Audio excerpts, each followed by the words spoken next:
ಸಮುದಾಯ ಏನು ಇವತ್ತಿನ ದಿನ ನಮ್ಮ ಬೆಂಗಳೂರು ಪೂರ್ವ ತಾಲೂಕು ಮಹದೇವಪುರ ಕ್ಷೇತ್ರದ ಏನು ಕಾಟಂಗಳೂರು ಗೇಟ್ ಬಳಿ ಇರುವಂಥ ಹೋರಿಯನ್ನು ಮಾಲ್ ಮುಂಭಾಗದಲ್ಲಿರುವಂತಹ ಆಟೋ ಚಾಲಕರ ಘಟಕದ ವಿಶೇಷವಾದ ಒಂದು ಶಾಖೆ ಉದ್ಘಾಟನೆ ಮುಖಾಂತರ ಆಟೋ ಚಾಲಕರಿಗೆ ಇವತ್ತಿನ ದಿನ ಒಂದು ಬೆನ್ನೆಲುಬಾಗಿ ನಿಂತ್ಕೊಂಡಿರುವ ನಮ್ಮ ಕೃಷ್ಣಮೂರ್ತಿ ಅಣ್ಣವರು ಮತ್ತು ಅವ್ರ ತಂಡದವರಿಗೆ ನನ್ನ ಹೃತ್ಪೂರ್ವಕ ಭೀಮವನ್ನು ತಿಳಿಸಿದ್ದೇನೆ.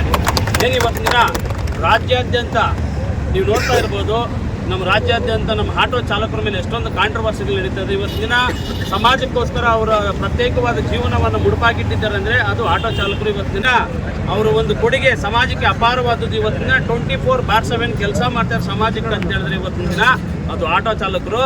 ಇವತ್ತಿನ ದಿನ ಪ್ರತಿಯೊಂದು ಹೆಣ್ಣುಮಗು ಧೈರ್ಯವಾಗಿ ಏನು ಸಮಾಜದಲ್ಲಿ ರಾತ್ರಿ ವೇಳೆ ಓಡಾಡಬೇಕಂದ್ರೆ ನಮ್ಮ ಅಣ್ಣ ತಮ್ಮಂದಿರು ಆಟೋ ಚಾಲಕರ ಜೊತೆಯಲ್ಲಿ ಇರ್ತಾರಂತ ಆ ಒಂದು ಉದ್ದೇಶದಿಂದ ಓಡಾಡ್ತಿದ್ದಾರೆ.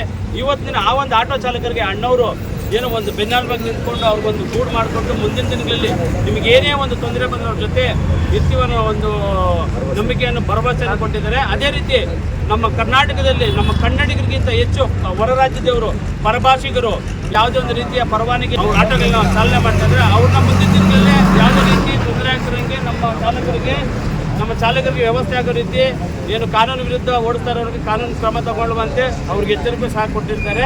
ನಿಮ್ಮ ಜೊತೆ ನಾವು ಇರ್ತೀರಿ, ಸದಾ ಬೆಂಬಲವಾಗಿ ಆಟೋ ಚಾಲಕರ ಜೊತೆ ನಾವು ಇರ್ತೀರ ಅಂತ ಈ ಒಂದೆರಡು ಮಾತನ್ನ ಆಡೋದಕ್ಕೆ ಅವಕಾಶ ಕೊಟ್ಟಂತ ಹಿರಿಯರಿಗೆ ನನ್ನ ಒಂದು ಭೀಮ ವಂದನೆ ನಿಲ್ಲಿಸಿ ಎರಡು ಮಾತಿಗೆ ವಿರಾಮ ಹೇಳ್ತೇನೆ. ಜೈ ಭೀಮ್.